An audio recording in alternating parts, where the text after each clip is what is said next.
Today we're taking a closer look at the great exception to the medieval state, the Mongols. By the beginning of Period 3, Eurasia was already well connected thanks to the Silk Roads, which allowed not only trade in a variety of goods, but also the exchange of ideas. Remember, this complex network is how the various religious traditions diffused across Eurasia, and how the inventions of medieval China ultimately spread throughout Europe. Trade was facilitated through a variety of middlemen: Arabic or Byzantine merchants who traded directly with Central Asian or Chinese merchants. These in turn traded with Italian merchants who then ultimately sold these goods throughout Europe. However, at the tail end of the 12th century, the 1100s, the Mongols, descendants of a people the Chinese call the Dongwu, they may also have been descended from the Xiongnu clans who so troubled Han China's northern borders early in the Common Era, began to expand their territories, and as they did so, the great trading networks were threatened. Why, you might ask? Well, eventually we're going to be looking at push and pull factors. But first, let's look at the background of the Mongols. And we know that the Mongols were a nomadic people from the Asian steppe. Their lifestyle called for seasonal movement, so they developed homes called yurts, which you guys see there on the bottom right, which were easy to put up and take down, and this facilitated their movement. The Mongols were organized into kinship clans, which sought alliances with one another, and in this way they expanded their territories. An individual clan leader, a Khan, could establish a sort of confederation empire, just like that of the Holy Roman Empire in Europe, by expanding his alliances and defeating rival clans. His state was then known as a Khanate. Strongly patriarchal, these expanding Mongol empires were often consolidated through political marriage. The victors married conquered women, and conquered warriors were married off to the women of the victorious clan. Polygamy, especially among the Mongolian nobility, was common.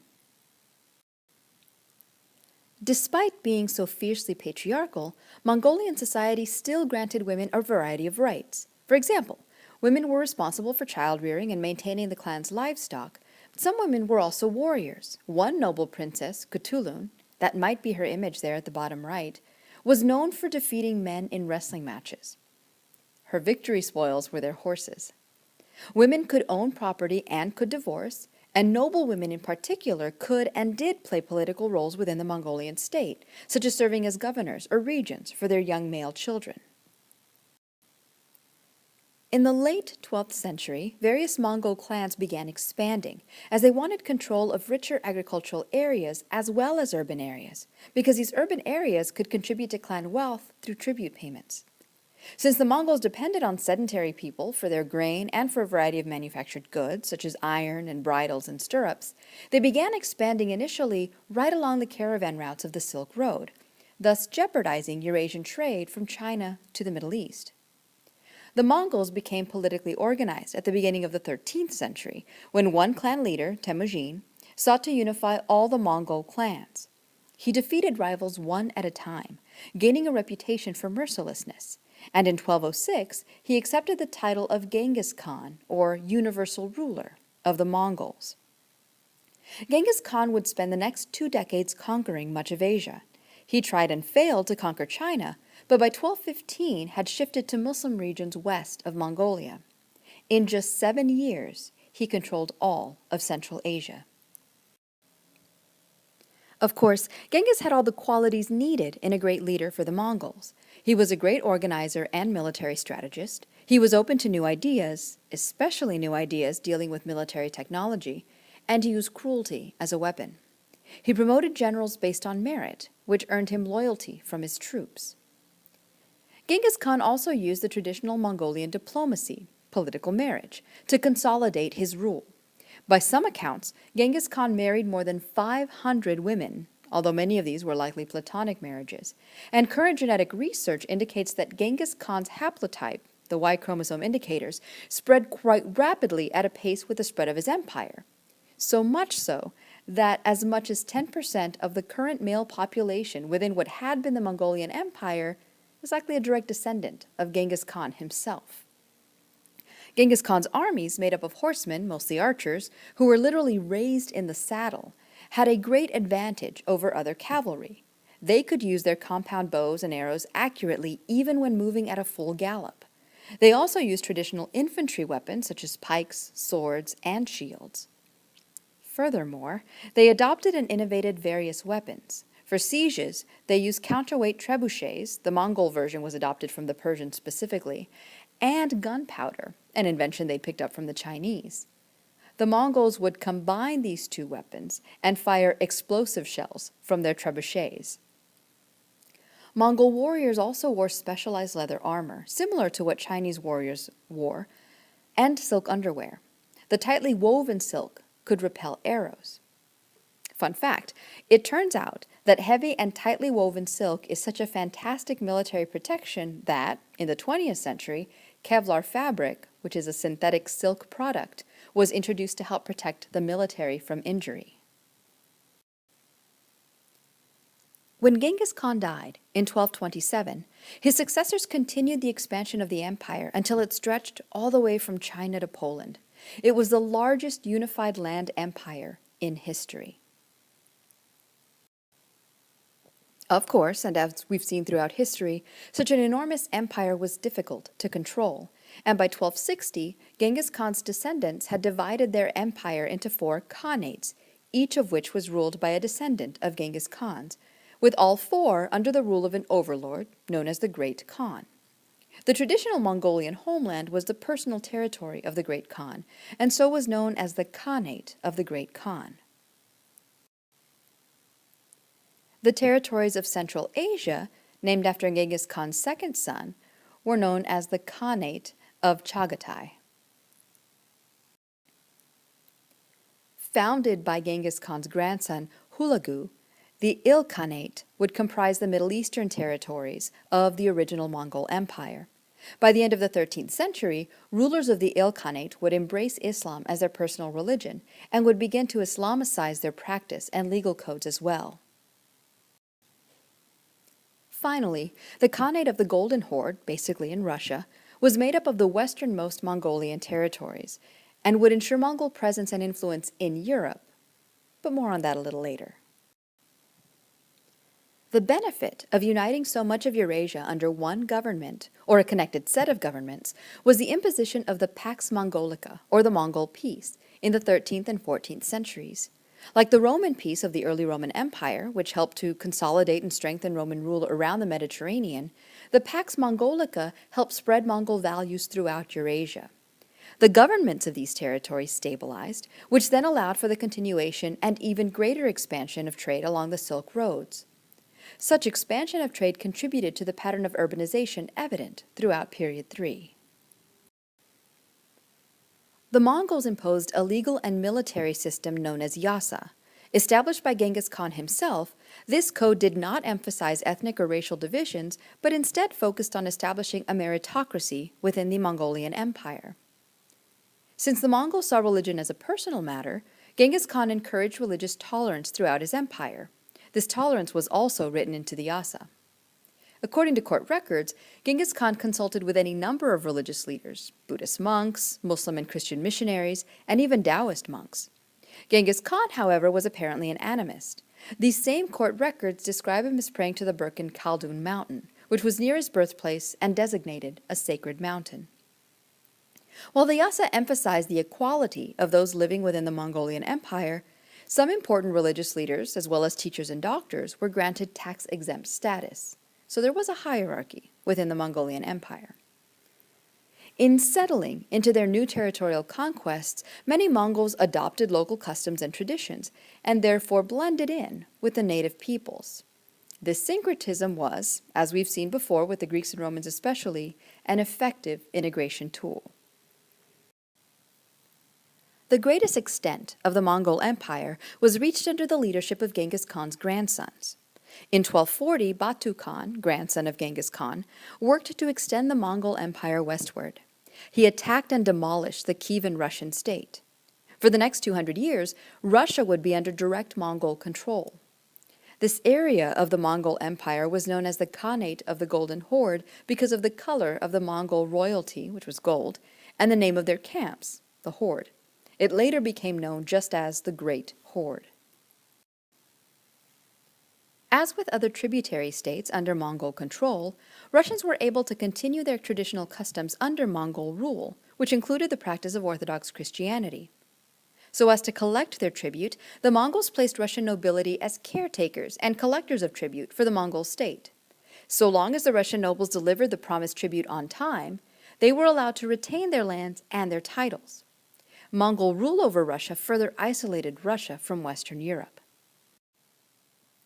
As the most important Mongol area was in southern Russia, centered around Kiev, many Russians moved to the north, to the area around Moscow.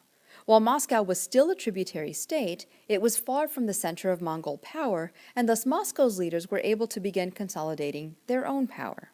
In this way, Mongol rule over Russia helped to begin a new Russian state.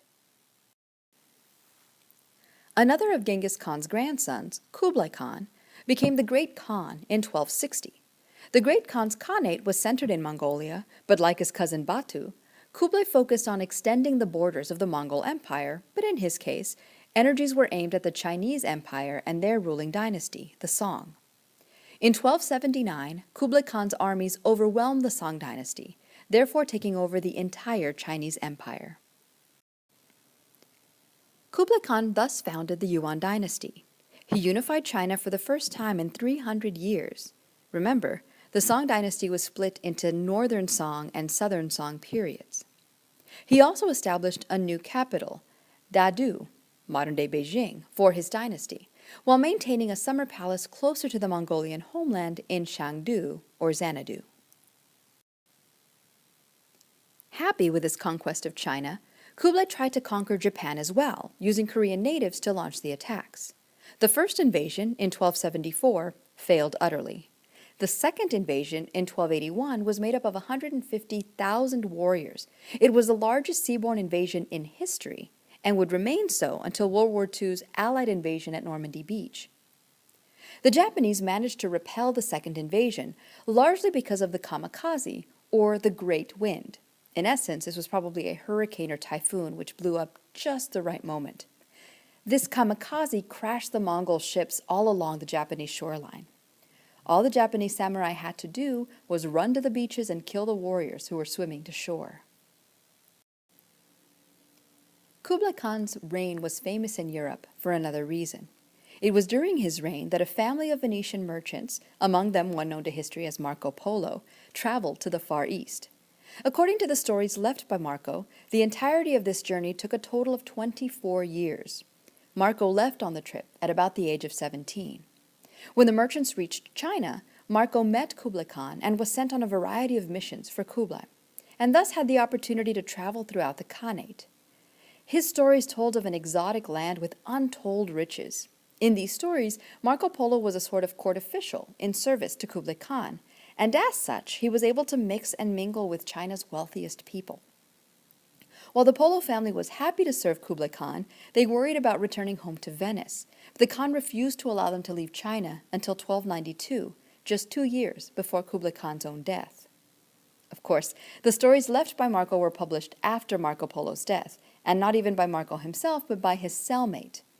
Marco Polo, it turns out, would spend some time in a Genoese jail for fighting in the war between Venice and Genoa. This book, which is known as The Marvels of the World or The Travels of Marco Polo, became a bestseller in Europe. So Genghis Khan had established an enormous empire in the early 1200s whose influence was felt throughout Eurasia. But its division into 4 Khanates in 1260 meant that the later histories of these states were somewhat separate. At various points in time, all the Mongol leaders, except for those of the Great Khanate, would convert to Islam, and so slowly the general religious tolerance of the empire eroded. This contributed to general political instability. Towards the end of Kublai Khan's reign in China, cracks began to appear within the Yuan dynasty. One of those cracks was with religious tolerance. During his reign and those of his successors, Kublai Khan had maintained the traditional Mongol tolerance for all religions, but had himself become Buddhist, and he thus subsidized Buddhism, specifically Tibetan Buddhism, in China. As had happened in Tang China, this imposition of Buddhism clashed with the traditional Confucianism of Chinese officials. Also, war losses, such as against Japan, extravagant government spending, such as the building of Dadu and the expansion of Xanadu, and the general resentment of the native populations, who disliked seeing Mongols promoted to positions of power, contributed to the general instability of the Yuan dynasty. When Kublai Khan died in 1294, his successors were unable to solve the problems of the empire. During the early part of the 14th century, Kublai Khan's family fought amongst themselves for control of the throne, and they also faced rebellion from different regions in China. Finally, in 1368, they were overthrown by the Ming dynasty. The part of Yuan China not overtaken by the Ming would remain independent as the Eastern Chagatai Khanate until the 17th century. The rest of the old Mongol Empire was in for a real treat when, in the late 1300s, a new Mongol clan, led by Timur, known as the Lame, began expanding out of the Western Chagatai Khanate. Timur's goal was to recreate Genghis Khan's great empire. Timur, however, wasn't from the Mongol royalty. In fact, his background was Turkish as well as Mongolian, and he was a Muslim. A childhood injury in which he was shot in the leg and lost 2 fingers resulted in his nickname, the Lame. But he certainly didn't let his disability hold him back. As Timur began expanding his territory, he referred to himself as the Sword of Islam. He used Islam as a unifying force for his subsidiary rulers, although he continued to practice the religious tolerance for which Genghis Khan had been famous. Depending on his location and conquest aims, Timur emphasized either his Mongolian background or his Muslim background. He was known, admiringly, in Mongolian circles, as an opportunist who took advantage of any situation. Like Genghis Khan, Timur was known as a brilliant military strategist, and he inspired loyalty in his troops by promoting them via merit. He took the time to learn the major languages of the peoples he conquered. Besides his native Turkic, he learned both Persian and various Mongolian dialects. In 1370, Timur married a descendant of Genghis Khan's, which allowed him to become the ruler of the Western Chagatai Khanate. In Mongolian tradition, only a direct descendant of Genghis Khan could become the imperial Khan. Accordingly, despite being the ruler, Timur called himself Amir, or general. In 1382, Timur supported one of Genghis Khan's descendants, an underdog, in becoming the Khan of the Golden Horde. In this way, he gained the loyalty of the new Khan and gained some influence over Mongol Russia. A year later, in 1383, Timur began his expansion into the Ilkhanate, or Persia. As he'd done with his expansion throughout the Chagatai, Timur treated cities who surrendered with mercy. He set tax collectors to collect tribute and, so long as the tribute was handed over, tended to leave native institutions as they were. However, cities which resisted conquest or which revolted after conquest were treated more harshly. In Isfahan, one of the major cities of Persia, Timur ordered the massacre of the city's inhabitants after they killed Timur's tax collectors and some of his soldiers. The massacre killed between 100 and 200,000 of Isfahan's inhabitants. Timur's soldiers created towers from the severed heads of the massacred. The image of this tower here, with all of the niches cut into it, is a later tower, but it shows just how the severed heads may have been displayed. One eyewitness account describes 28 such towers that were left in various parts of the city. These towers served as a terror tactic for the remaining inhabitants of Isfahan, who surrendered, yet again, to Timur. In 1385, as Timur had nearly captured all of Persia, he faced a revolt and a challenge from the Khan of the Golden Horde, whom he'd helped gain power. Angered by the betrayal of the Timurid Empire, Timur led his army into Russia, destroyed the capital of the Golden Horde, and killed the Khan, pretty much massacring his army in the process. Remnants of the Golden Horde remained in Russia. For the next roughly 100 years, 6 small rival Khanates would attempt to assert control over Russia, but they were largely unsuccessful.